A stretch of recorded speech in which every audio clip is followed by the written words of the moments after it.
കർത്താവിൻ്റെ അതിപരിശുദ്ധമായ നാമം വാഴ്ത്തപ്പെടുമാറാകട്ടെ. ഗ്രേസ് ടിവിയിൽ കൂടെ ഞങ്ങളെ ശ്രദ്ധിക്കുന്ന എല്ലാ മാന്യ ശ്രോതാക്കൾക്കും ക്രിസ്തുയേശുവിൽ വന്ദനം ഞാൻ അറിയിക്കുന്നു. പിതാവായ ദൈവം മനുഷ്യനെ പുത്രനിൽ കൂടെ വീണ്ടെടുത്തത് മുഖാന്തരം സൃഷ്ടികൾക്കും ഒരു വീണ്ടെടുപ്പ് ദൈവം വെച്ചിരിക്കുന്നു. ഭാവിയിൽ സ്വർഗത്തിലും ഭൂമിയിലും ദൈവത്തിൻ്റെ ആധിപത്യം പുനർജീവിപ്പിക്കപ്പെടും.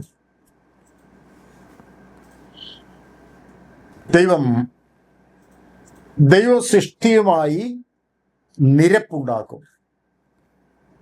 ക്രിസ്തു മൂലം സൃഷ്ടാവും സൃഷ്ടിയും തമ്മിൽ ഐക്യമത്യപ്പെടും.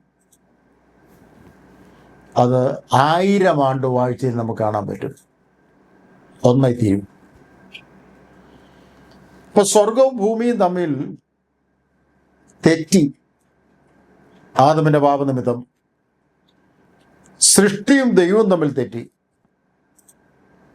മനുഷ്യന്റെ വീണ്ടെടുപ്പ് മൂലം ഇതെല്ലാം ഒന്നായി ചേരും. സൃഷ്ടാവിന്റെ ആധിപത്യത്തിന് കീഴിലാകും. സർവ്വലോക ദുഷ്ടന്റെ അധീനതയിൽ കിടക്കുന്ന കാലം മാറി സകലവും സൃഷ്ടാവിന്റെ ആധിപത്യത്തിലേക്ക് വരും. എഫേസ്യരുടെ 1-ാം അധ്യായത്തിന്റെ 11-ാമത്തെ വാക്യത്തിൽ അവകാശത്തെ പറ്റി കാണാം. അവകാശം. അവനിൽ നാം അവകാശവും പ്രാപിച്ചു. തൻ്റെ ഹിതത്തിൻ്റെ ആലോചന പോലെ സകലവും പ്രവർത്തിക്കുന്നവൻ്റെ നിർണയപ്രകാരം മുൻനിയമിക്കപ്പെട്ടത് മുമ്പിൽ കൂട്ടി ക്രിസ്തുവിൽ ആശ വെച്ചവരായ ഞങ്ങൾ അവൻ്റെ മഹത്വത്തിൻ്റെ പുകഴ്ചയാകേണ്ടതിന് തന്നെ എന്ന് പറഞ്ഞാൽ ഈ പരിപാടികളെല്ലാം തൻ്റെ ഹിതത്തിൻ്റെ ആലോചന പോലെ സകലവും പ്രവർത്തിക്കുന്നു എന്നാണ്.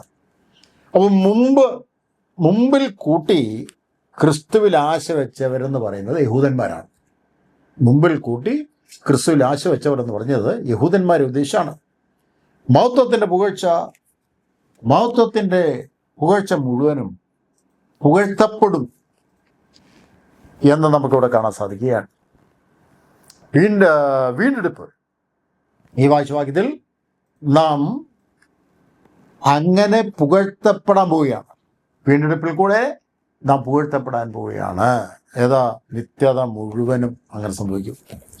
അവനിൽ നിങ്ങൾക്കും നിങ്ങളുടെ രക്ഷയെക്കുറിച്ചുള്ള സുവിശേഷം എന്ന സത്യവചനം നിങ്ങൾ കേൾക്കുകയും അവനിൽ വിശ്വസിക്കുകയും ചെയ്തിട്ട് തൻ്റെ സ്വന്തം ജനത്തിൻ്റെ വീണ്ടെടുപ്പിന് വേണ്ടി തൻ്റെ മഹത്വത്തിൻ്റെ പുകഴ്ചയ്ക്കായിട്ട് നമ്മുടെ അവകാശത്തിൻ്റെ അച്ചാരമായ വാഗ്ദത്തത്തിൻ പരിശുദ്ധാത്മാവിനാൽ മുദ്രയിട്ടിരിക്കുന്നു. ഇവിടെ 13-14 2 വാക്യങ്ങളിൽ നമ്മളോടുള്ള ദൈവത്തിൻ്റെ വാഗ്ദത്തങ്ങളെ മുഴുവനും പരിശുദ്ധാത്മാവിൽ മുദ്രയിട്ട് ഉറപ്പിക്കുന്ന കൂട്ടത്തിൽ ഈ വീണ്ടെടുപ്പിനകത്ത് വന്ന സകലരെയും ഞാൻ കൊണ്ടുപോയിക്കോളാം എന്നുള്ള ഉറപ്പ് പരിശുദ്ധാത്മാവിൻ്റെ മുദ്രയിൽ കൂടെ നമുക്ക് തരികയാണ്. ഇതാണ് നമുക്ക് ഏറ്റവും വലിയ ഉറപ്പ്. പരിശുദ്ധാത്മാവിനാൽ മുദ്രയിട്ട ഒരു ദൈവത്തിൻ്റെ പൈതലിന് നല്ല ഉറപ്പാണ്. കാഹളം ധ്വനിക്കും, ക്രിസ്തുവിൽ മരിച്ചവർ മുമ്പ് ഉയർത്തെഴുന്നേൽക്കും, ജീവനോടെ ശേഷിക്കുന്നവർ രൂപാന്തരപ്പെടും, ആ കൂട്ടത്തിൽ ഞാനും കാണും. ഇതാണ് പരിശുദ്ധാത്മാവിനുള്ള മുദ്രയുടെ ഉറപ്പ്. അങ്ങനെ മുദ്രയിട്ടാണ് നമ്മളെ കർത്താവ് വീണ്ടെടുത്തത്. ഈ മുദ്ര ഉടമസ്ഥാവകാശത്തെ കാണിക്കുകയാണ്. ഉടമസ്ഥാവകാശം, സീൽ. ബാക്കി എല്ലാ അവകാശങ്ങളും ലഭിക്കും എന്നുള്ളതിൻ്റെ ഉറപ്പാണ് ഈ മുദ്ര, അച്ചാരം, അഡ്വാൻസ്. അപ്പോൾ പരിശുദ്ധാത്മാവിനാൽ മുദ്രയിട്ടിരിക്കുന്ന ഒരു ദൈവത്തിൽ സന്തോഷിക്കേണ്ടത്, പ്രത്യാശിക്കേണ്ടത് ബാക്കിയുള്ള സകല അവകാശങ്ങളും എനിക്ക് ലഭിക്കും എന്നുള്ളതിൻ്റെ ഉറപ്പാണ് പരിശുദ്ധാത്മാവിൻ്റെ മുദ്ര എന്നിവിടെ കാണും. റോമൻ 8:23 നമുക്ക് കാണും. നമുക്കറിയാമല്ലോ, നമ്മളിങ്ങനെ ഈ യാത്ര ചെയ്തിങ്ങനെ പോകുമ്പോൾ ചില ഫോറസ്റ്റ് ഏരിയയിൽ കൂടെ പോകുന്ന റോഡിൽ കൂടെ നമ്മുടെ വണ്ടി കയറി പോയാൽ അവിടെ റോഡ് സൈഡിൽ ഇഷ്ടം പോലെ നല്ല നീളവും വണ്ണവും വലുപ്പമൊക്കെ ഉള്ള തേക്കും തടി വെറുതെ കൂട്ടിയിട്ടിരിക്കുന്നതാണ് റോഡ് സൈഡിൽ. പ്രത്യേകിച്ച് കാവലൊന്നും ആരുമില്ല, ആരും ഇത് എടുത്തുകൊണ്ട് പോകാറുമില്ല. എന്താ കാര്യം തന്നെയോ, ഗവൺമെൻറ് ഒരു മുദ്ര അവിടെയുണ്ട്, ആ ഫോറസ്റ്റിൻ്റെ മുദ്രയുണ്ട്. ആ മുദ്ര അതിൽ പതിപ്പിച്ചിരിക്കുന്നതുകൊണ്ട് ഇതിൻ്റെ ഉടമസ്ഥാവകാശം ഇത് ഗവൺമെൻറ്റിനുള്ളതാണ് എന്ന് ഉറപ്പിച്ചുകൊണ്ട് അതവിടെ വെറുതെ കിടക്കുക, ആരും എടുത്തുകൊണ്ട് പോകാറില്ല. ഇന്ന് ഫർണിച്ചർ വീട്ടിൽ കുറവുണ്ടോ, ഇതെല്ലാം കൊണ്ടുപോയി ഒരു ഫർണിച്ചർ ഉണ്ടാക്കാമെന്ന് ആരും പറയാറില്ല, കാര്യം ശിക്ഷിക്കപ്പെടും. അപ്പം ഈ മുദ്ര ഭയങ്കര ഉറപ്പാണ്, ഉടമസ്ഥാവകാശത്തെ ഇവിടെ സ്ഥാപിക്കുകയാണ്. റോമലേഖനം 8:23 ആത്മാവെന്ന ആദ്യ ദാനം ലഭിച്ചിരിക്കുന്ന നാമും നമ്മുടെ ശരീരത്തിൻ്റെ വീണ്ടെടുപ്പായ പുത്രത്വത്തിന് കാത്തുകൊണ്ട് ഉള്ളിൽ ഞരങ്ങുന്നു എന്നോട് വായിക്കാണ്. ഇവിടെ കൊടുത്ത വാക്ക് ശരീരത്തിൻ്റെ വീണ്ടെടുപ്പ്. കർത്താവായ യേശുവിൻ്റെ ക്രൂശ് മരണത്തിൽ നമ്മുടെ ആത്മാവിൻ്റെ വീണ്ടെടുപ്പാണ് നടന്നത്, ആത്മരക്ഷ. അതിന് ഇനിയിപ്പോൾ നടക്കാൻ പോകുന്നത് ശരീരത്തിൻ്റെ വീണ്ടെടുപ്പാണ്. ശരീരത്തിൻ്റെ വീണ്ടെടുപ്പ്. ശരീരത്തിൻ്റെ വീണ്ടെടുപ്പ് നടക്കണമെങ്കിൽ വാക്ക് പറഞ്ഞു പോയിരിക്കുക നമ്മുടെ കർത്താവ് വീണ്ടും വരണം. ഇപ്പോഴുള്ള നമ്മുടെ ഈ ശരീരത്തിന് 7 വിധത്തിലുള്ള താഴ്ചയുണ്ട്. 7 വിധ താഴ്ചയുണ്ട്. ഈ 7 വിധ താഴ്ചയുള്ള ഈ ശരീരം കർത്താവായ യേശുവിൻ്റെ രണ്ടാം വരവെങ്കിൽ അത് പൂർണ്ണമായി മാറും. ഇവിടെ ദ്രവത്വമുള്ളതും ക്ഷയമുള്ളതും മർത്യമായതും ബലഹീനമായതും ഒക്കെയുള്ള ഈ ശരീരം ഇപ്പോൾ മാറും എന്ന് നമ്മുടെ വാഴ്ത്തപ്പെട്ട കർത്താവിൻ്റെ രണ്ടാം വരവെങ്കിൽ കാഹളം ധ്വനിക്കും. ക്രിസ്തുവിൽ മരിച്ചവരെ അക്ഷയരായി ഉയർത്തി നിൽക്കുന്നു, അക്ഷയരായി. അപ്പോൾ 7 വിധ ആദമിൻ്റെ പാപനിമിത്തം 7 വിധ താഴ്ചയുള്ള ഈ ശരീരം കർത്താവിൻ്റെ രണ്ടാമത്തെ വരവെങ്കിൽ വീണ്ടെടുക്കപ്പെടും. ആത്മരക്ഷ മാത്രം ലഭിച്ചിരിക്കുന്ന നാം ശരീരത്തിൻ്റെ വീണ്ടെടുപ്പിൻ്റെ പുത്രത്തിനായി കാത്തിരിക്കുകയാണ്. ഈ വീണ്ടെടുപ്പ്, ശരീരത്തിൻ്റെ വീണ്ടെടുപ്പ് അത് നടക്കുമ്പോൾ എന്നെ സംഭവിക്കുന്ന ഒരു കാര്യം ഞാൻ പറയാം. ക്രിസ്തുവിൽ മരിച്ച വിശുദ്ധന്മാരെ ആത്മാക്കൾ ഇന്ന് സ്വർഗീയ പർദീസയിൽ വാസം ചെയ്യുന്നു. ജീവനോടെ ശേഷിക്കുന്ന വിശുദ്ധർ കാഹളം ധ്വനിയെങ്കിൽ രൂപാന്തരപ്പെടും. അപ്പൊ കാഹളം ധ്വനിക്കുമ്പോൾ സ്വർഗീയ പർദീസയിൽ നിന്ന് ആത്മാവ് കണ്ണ് അടയ്ക്കുന്ന സമയം കൊണ്ട് പുറപ്പെട്ട് പുതിയ ശരീരത്തിൽ ആത്മാക്കൾ പ്രവേശിച്ച്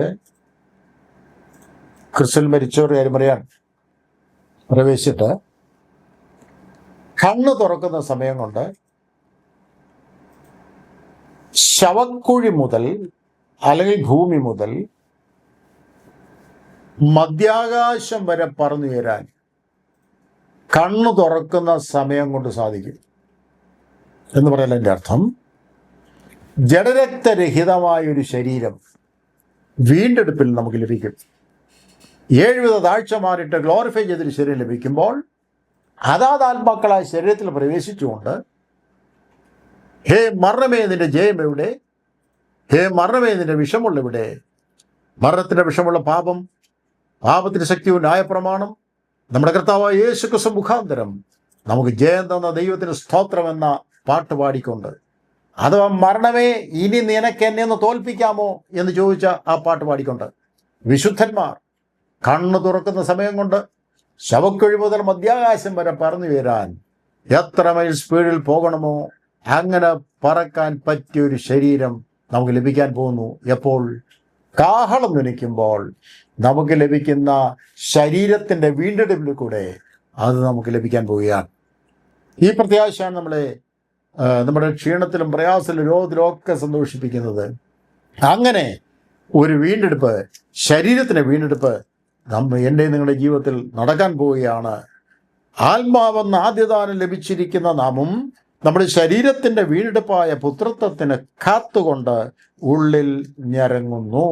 അപ്പോൾ ഈ കാത്തിരിപ്പ് കർത്താവിൻ്റെ വരവിനെ നമ്മൾ നോക്കി പാർക്കുകയാണ്. ഈ കാത്തിരിപ്പ് എന്ന് പറയുന്നത് ആദ്യദാനമായ പരിശുദ്ധാത്മാവ് ബാക്കിയെല്ലാം പുറകെ വരുമെന്നുള്ള ഉറപ്പ് തന്നുകൊണ്ട് ഈ പരിശുദ്ധാത്മാവിൻ്റെ മുദ്ര നമുക്ക് ലഭിച്ചിരിക്കുമ്പോൾ ഇനി നടക്കേണ്ട വീണ്ടെടുപ്പ് ശരീരത്തിന് വീണ്ടെടുപ്പാണ്. ക്ഷീണമെല്ലാം മാറും പ്രിയമുള്ളവരെ, നമ്മുടെ രോഗമെല്ലാം മാറും. രോഗമില്ലാത്ത ക്ഷീണമില്ലാത്ത ഒരു ശരീരം നമുക്കിനി കിട്ടും. ഇത് നമ്മുടെ പ്രത്യാശയാണ്. ജഡരക്തരഹിതമായ ശരീരത്തോടുകൂടെ വിശുദ്ധന്മാർ പാട്ടുപാടി ഉയർത്തെഴുന്നേൽക്കുന്ന കൂട്ടത്തിൽ, രൂപാന്തരപ്പെടുന്ന കൂട്ടത്തിൽ നമുക്ക് സന്തോഷിപ്പാൻ ഇത് ഈ വീണ്ടെടുപ്പ് കാരണമായി തീരുകയാണ്. അപ്പോൾ ഈ വീണ്ടെടുപ്പിൻ പദ്ധതിക്കകത്ത് അടുത്ത ഒരു കാര്യമാണ് നമ്മൾ ചിന്തിച്ചത്, ശരീരത്തിൻ്റെ വീണ്ടെടുപ്പ്. സകല സൃഷ്ടികളെയും വീണ്ടെടുക്കും, ചിതറിപ്പോയതിനെ കൂട്ടിച്ചേർക്കും, ഒന്നായി തീരും ക്രിസ്തുവിൽ. ഇവിടെ നമുക്ക് ശരീരത്തിൻ്റെ വീണ്ടെടുപ്പ് നടക്കുകയാണ്. അപ്പം ജ്ഞാനത്തിൻ്റെ ഫലമായി എന്നൊരു പദം ഇവിടെ കാണുന്നുണ്ട്. എഫേസ്യർ 4:30 വീണ്ടെടുപ്പിൻ നാളിനായിട്ട് നമ്മളെ മുദ്രയിട്ടിരിക്കുന്നത് കൊണ്ട് ശരീരത്തിൻ്റെ ഈ പരിശുദ്ധാത്മാവിനെ ദുഃഖിപ്പിക്കരുത് എന്നിവിടെ കാണും. അതുകൊണ്ട് പരിശുദ്ധാത്മാവിനെ ദുഃഖിപ്പിക്കാത്ത ഒരു ജീവിതം എനിക്ക് നിങ്ങൾക്ക് ഉണ്ടെങ്കിൽ തീർച്ചയായിട്ടും ഈ പ്രത്യാശയോടുകൂടെ തന്നെ കർത്താവിന് വേണ്ടി നമുക്ക് കാത്തിരിക്കാൻ സാധിക്കും. അത് നമ്മളെ തന്നെ സൂക്ഷിക്കേണ്ട കാര്യമാണ്. ഈ ദൈവത്തിൻ്റെ പ്ലാനാണ് വീണ്ടെടുപ്പ്. മനുഷ്യന് യാതൊരു പങ്കും അതിനകത്തില്ല, വീണ്ടെടുപ്പിനകത്തില്ല. ദൈവത്തിൻ്റെ പ്ലാനാണ്. ആ വീണ്ടെടുപ്പിൽ താൻ എന്നും പുകഴ്ത്തപ്പെടുകയാണ്. അത് ചിന്തിച്ച് നോക്കിയേ, നമുക്ക് ലഭിക്കേണ്ട ഒന്നും മുടക്കാതെ ക്രിസ്തുവിൽ നാം എന്നും പുകഴ്ത്തപ്പെടുന്നതിന് വേണ്ടി ഈ വീണ്ടെടുപ്പ് ദൈവം സ്ഥാപിച്ചിരിക്കുകയാണ്. ഈ വീണ്ടെടുപ്പിലുള്ള സകല അനുഗ്രഹങ്ങളും പുറകെ വരും എന്ന വിശ്വാസത്തിൽ എന്നുള്ളതിനെ ഉറപ്പായിട്ട് പരിശുദ്ധാത്മാവിനാൽ നമ്മളെ മുദ്രയിട്ട് വെച്ചിരിക്കുന്നു. അപ്പോൾ പരിശുദ്ധാത്മാവിൽ സന്തോഷിക്കുന്ന പരിശുദ്ധാത്മാവിൽ നിയന്ത്രിക്കപ്പെടുന്ന ഒരു ദൈവത്തിൻ്റെ സന്തോഷം ഞങ്ങളുടെ എല്ലാ അവകാശങ്ങളും ഞങ്ങൾക്ക് ലഭിക്കും എന്നുള്ള വിശ്വാസവും ഉറപ്പും ഈ പരിശുദ്ധാത്മാവിൽ സന്തോഷിക്കുമ്പോൾ നമുക്ക് ലഭിക്കുകയാണ്. അതുകൊണ്ട് ആത്മാവിനെ നിർബന്ധമായിട്ടും പ്രാപിച്ചിരിക്കുന്ന വിശുദ്ധർക്ക് ഇവിടെ പ്രത്യാശയുണ്ട്. 15-ാമത്തെ വാക്യത്തിൽ പൗലോസിന്റെ പ്രാർത്ഥനയാണ്. അത് നിമിത്തം ഞാനും നിങ്ങൾക്ക് കർത്താവായ യേശുക്രിസ്തുവിലുള്ള വിശ്വാസത്തെയും സകല വിശുദ്ധന്മാരോടും ഉള്ള സ്നേഹത്തെയും കുറിച്ച് കേട്ടിട്ട്, ഇപ്പോൾ പൗലോസ് കാരാഗ്രഹത്തിലാണെങ്കിലും താൻ അവിടെ കിടന്ന് കേൾക്കുന്ന കുറേ കാര്യങ്ങളുണ്ട്. എന്ന് പറഞ്ഞാൽ വിവരങ്ങൾ അറിയുകയാണ്. അവിടെ കേട്ടിട്ട് എന്ന് പറഞ്ഞിരിക്കുന്നു. ഈ കാരാഗ്രഹങ്ങളിലെ പൗലോസിൻ്റെ 4 പ്രാർത്ഥനകളുണ്ട്. 4 പ്രാർത്ഥനകൾ. ഈ കാരാഗ്രഹത്തിലാണെങ്കിലും ഉള്ള ഒരു പ്രത്യേകത എന്ന് പറയുന്നത്, തൻ്റെ പ്രാർത്ഥനയുടെ ആത്മാവിനെ കെടുത്താൻ ഇവർക്ക് ആർക്കും സാധിച്ചിട്ടില്ല. തൻ്റെ കയ്യോ കാലോ ഒക്കെ റോമ കാരാഗ്രഹത്തിലുള്ളവർക്ക് ബന്ധിക്കാൻ പറ്റും, പക്ഷേ തൻ്റെ പ്രാർത്ഥനയെ ബന്ധിക്കാൻ ഇവർക്ക് ആർക്കും കഴിഞ്ഞിട്ടില്ല. അവിടെ കാരാഗ്രഹത്തിലും താൻ പ്രാർത്ഥിച്ചു. ചിലത് കേട്ടിട്ട് താൻ പ്രാർത്ഥിക്കുകയാണ്. അപ്പം അങ്ങനെ പൗലോസ് അവിടെ പ്രാർത്ഥിക്കുന്ന ആ പ്രാർത്ഥനയെപ്പറ്റി എഫേസ്യർ 1-ാം അധ്യായത്തിൻ്റെ 15 മുതൽ 19 വരെയുള്ള വാക്യങ്ങളിൽ കാണുവാൻ കഴിയുകയാണ്. 15 മുതൽ 19 വരെയുള്ള വാക്യങ്ങളിൽ, അത് നിമിത്തം ഞാൻ നിങ്ങൾക്ക് കർത്താവായ യേശുവിലുള്ള വിശ്വാസത്തെയും സകല വിശുദ്ധന്മാരുള്ള സ്നേഹത്തെയും കുറിച്ച് കേട്ടിട്ട് നിങ്ങൾക്ക് വേണ്ടി ഇടവിടാതെ സ്തോത്രം ചെയ്തതിൻ്റെ പ്രാർത്ഥനയിൽ നിങ്ങളെ ഓർത്തും കൊണ്ട് നമ്മുടെ കർത്താവായ യേശു ക്രിസ്തുവിൻ്റെ ദൈവവും മഹത്വമുള്ള പിതാവുമായ നമുക്ക് തന്നെക്കുറിച്ചുള്ള പരിജ്ഞാനത്തിൽ ജ്ഞാനത്തിൻ്റെയും വെളിപ്പാടിൻ്റെയും ആത്മാവിനെ തരേണ്ടതിനും നിങ്ങളുടെ ഹൃദയത്തെ പ്രകാശിപ്പിച്ചിട്ട് അവന് വിളിയാലുള്ള ആശ ഇന്നതെന്നും വിശുദ്ധന്മാരിൽ അവൻ്റെ അവകാശത്തിൻ്റെ മഹിമാധനം ഇന്നതെന്നും അവൻ്റെ ബലത്തിൻ വല്ലഭത്വത്തിൻ്റെ വ്യാപാരത്താൽ വിശ്വസിക്കുന്ന നമുക്ക് വേണ്ടി വ്യാപരിക്കുന്ന തൻ്റെ ശക്തിയോടെ അളവും മറ്റ വലുപ്പവും ഇന്നതെന്നും അറിയേണ്ടതിനായും ഞാൻ പ്രാർത്ഥിക്കുന്നു എന്ന് പറയുന്നതിൻ്റെ അർത്ഥം, ഈ ലോകത്തിലുള്ള കുറേ ആവശ്യങ്ങൾ മാത്രം പ്രാർത്ഥിക്കുന്ന രീതികളെല്ലാം മാറിയിട്ട് കാരാഗ്രഹത്തിലെ പ്രാർത്ഥന മാതൃകയാണ്. അവിടെ തൻ്റെ ആ പ്രാർത്ഥനയുടെ പ്രാധാന്യം എന്ന് പറയുന്നത് തികച്ചും ആത്മീയമായിരുന്നു. കർത്താവായ യേശുക്രിസ്തു ശിഷ്യന്മാരെ പ്രാർത്ഥന പഠിപ്പിക്കുമ്പോൾ ഒരു കാര്യം ഒഴിച്ചാൽ ബാക്കിയെല്ലാം ആത്മീയ വിഷയങ്ങൾ മാത്രമാണ്. ഭൗതിക ഒരു കാര്യം മാത്രമേ ഇവിടെയുള്ളൂ. തൻ്റെ പ്രാർത്ഥനയുടെ പ്രാധാന്യം എന്ന് പറയുന്നത് ആത്മീയ അനുഗ്രഹം മാത്രമായിരുന്നു. അതിനെയാണത് ഫോക്കസ് ചെയ്യേണ്ടത്. ആ ആത്മീയ അനുഗ്രഹമാണ് നമുക്ക് ലഭിക്കേണ്ടത്. അതോടുകൂടെ ബാക്കിയൊക്കെ കിട്ടിക്കോളൂ. കർത്താവ് പഠിപ്പിച്ച പ്രാർത്ഥനയ്ക്കകത്ത് ഏറ്റവും പ്രധാനപ്പെട്ട ഒരു ഭാഗം ഒരു 6 റിക്വസ്റ്റിൽ ഒരെണ്ണം മാത്രമേ ഉള്ളൂ ഭൗതികം, ബാക്കിയെല്ലാം ആത്മീയമാണ്. പൗലോസിൻ്റെ 1:15 അതായത് എഫെസ് 1:15 പൗലോസിൻ്റെ പ്രാർത്ഥനയിലെ ജ്ഞാനത്തിൻ്റെയും വെളിപ്പാടിൻ്റെയും ആത്മാവ്, പരിശുദ്ധാത്മാവിനെ കുറിച്ചാണ്. ജ്ഞാനത്തിൻ്റെയും വെളിപ്പാടിൻ്റെയും ആത്മാവ്. യെശയ്യാപ്രവചനം 11-ാം അധ്യായത്തിൽ 1 മുതൽ 3 വാക്യങ്ങൾ നോക്കി കഴിഞ്ഞാൽ ഒരു പാക്കേജ് കാണാം.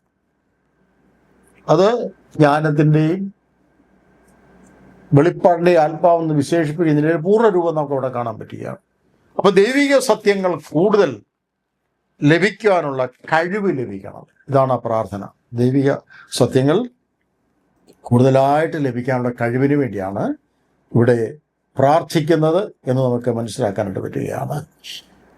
പൗലോസ് പ്രാർത്ഥന മറ്റൊരു കാര്യം, ഹൃദയദൃഷ്ടി പ്രകാശിപ്പിക്കണം. ഹൃദയദൃഷ്ടി എന്ന് പറഞ്ഞാൽ നമുക്ക് 2 കണ്ണുള്ളതുപോലെ അതിൻ്റെ ഉള്ളറയിലൊരു കണ്ണുണ്ട്. നമ്മളിവിടെ സാധാരണ നമ്മൾ നോക്കിയാൽ തേങ്ങയ്ക്ക് 3 കണ്ണുണ്ടല്ലോ, എന്നാൽ കിഴിച്ച് വെള്ളം കുടിക്കാൻ കൊള്ളാമെന്ന് പറഞ്ഞേ ഉള്ളൂ, മുള വരുന്നത് ഒന്നേ ഉള്ളൂ. ഇതുപോലെ നമ്മുടെ അകത്തൊരു കണ്ണുണ്ട്. ആ കണ്ണ് പ്രകാശിപ്പിക്കണം. അത് കിട്ടിയെങ്കിലേ എല്ലാം ശരിയാകത്തുള്ളൂ, ബാക്കിയെല്ലാം കുഴപ്പമാണ്. ഇത് പ്രകാശിപ്പിച്ച് കിട്ടിയാൽ ദൈവത്തിൽ നിന്നുള്ളതിനെ നമുക്ക് തിരിച്ചറിയുവാൻ മനസ്സിലാക്കാൻ പറ്റും. അപ്പം ആ ഹൃദയ കണ്ണ് തുറന്നതിനെ പ്രകാശിപ്പിക്കാൻ ഇടവരണം. അത് പൗലോസിൻ്റെ പ്രാർത്ഥനയുടെ പ്രധാനപ്പെട്ട ഭാഗമാണ്. അങ്ങനെയാണെങ്കിൽ പരീശന്മാർ തിരുവെഴുത്ത് പഠിക്കുന്നത് ബുദ്ധി കൊണ്ടാണ്, തല കൊണ്ടാണ്. ഇത് ഹൃദയത്തിലാണ് ഉൾക്കൊള്ളേണ്ടത്, മനസ്സിൽ എന്ന് പറയുന്നതിൻ്റെ അർത്ഥം ഇതാണ്. അപ്പോൾ ആ പ്രാർത്ഥനയ്ക്കകത്ത് അകങ്കണ്ണ് പ്രകാശിച്ച് അനുഗ്രഹിക്കപ്പെടണം. ഇതാണ് അപ്പോൾ നമ്മുടെ ഹൃദയത്തിൽ പ്രകാശിക്കുന്നത്. ഇപ്പോൾ കാരാഗ്രഹത്തിലെ പ്രാർത്ഥന ഏറ്റവും ശ്രേഷ്ഠമായ പ്രാർത്ഥനയായിരുന്നു, തികച്ചും ആത്മീയമായിരുന്നു. ദൈവം നമ്മളെ അനുഗ്രഹിക്കുമാറാകട്ടെ. നമുക്കും അങ്ങനെ പ്രാർത്ഥിക്കാൻ ദൈവം സഹായിക്കട്ടെ.